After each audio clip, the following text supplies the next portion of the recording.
Have you ever looked around and thought, they're just built differently? The colleague who nails every presentation without breaking a sweat. The friend who turns chaos into calm in every situation. The person who seems to rise again and again without forcing it. And meanwhile, you're over here trying to fix yourself. Maybe you've read the books, tried the productivity hacks, worked on your weaknesses until you felt worn thin. And still, something's missing. If that sounds like you, this story is for you.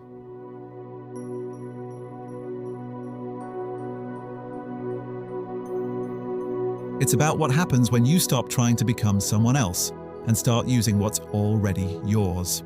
Let me tell you about Jade. She didn't stand out at first glance.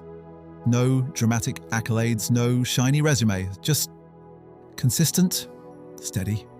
The kind of person who makes space in a room without trying. But Jade didn't see that. In her world, the ordinary world, success had a formula.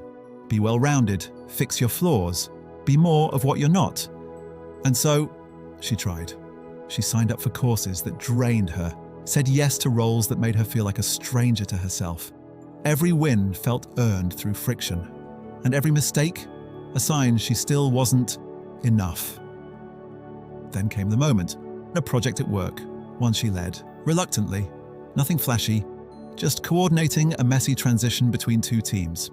Jade stayed calm, listened between the lines, found a way to translate chaos into clarity, and something strange happened. People noticed. "You have this way of making things make sense," one teammate said. "I felt safe with you in the lead," another added. It should have felt good, but for Jade, it felt confusing. This isn't a real strength, she thought. It's just who I am. That's the myth so many of us live in, that strengths have to be loud, that effort is proof of value, that what comes naturally must not count. So Jade brushed it off until one late night, journaling through frustration, she wrote a single question. What if this is the thing? Not the polished version, not the try-hard performance, just the thing she does when she's not pretending. And in that moment, something shifted. A line she'd once heard resurfaced quietly. Your strengths are easy for you, but rare for others.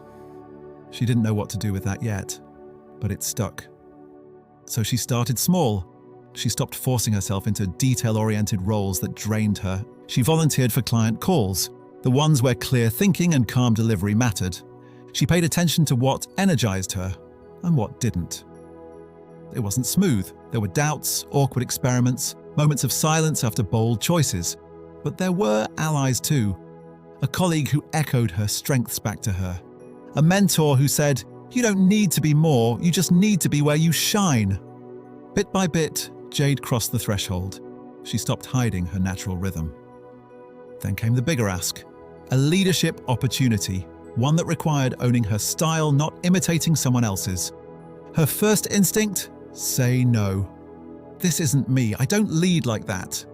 But another voice, smaller, steadier, whispered, "Maybe you lead like you." So she said yes. She led differently, through empathy, clarity, and calm. And it worked, not because she became someone new, but because she stopped trying to. That was the reward. Not applause, not titles, but recognition, both internal and external. For the first time, Jade saw what others had been seeing all along. She wasn't behind. She wasn't broken. She'd just been playing a game designed for someone else's strengths. And now, she was writing her own rules. She started coaching others, not officially, just in conversations, helping teammates spot their spark, asking the right questions. And when the final test came, a crisis no one saw coming, she didn't flinch. Because by then, her strengths weren't a surprise anymore. They were her edge, her advantage, her identity. Now, Jade doesn't hustle to prove her worth. She positions herself where she already has it. And that's the elixir. Your strengths are not personality quirks. They're power tools disguised as traits. So let me ask you, what if the thing you've been overlooking is the very thing that sets you apart? What if trying harder isn't the answer, but leaning deeper is? And what if Your strengths aren't something you earn, but something you finally start using. Because the truth is, your unfair advantage has always been with you. You just haven't been taught to trust it.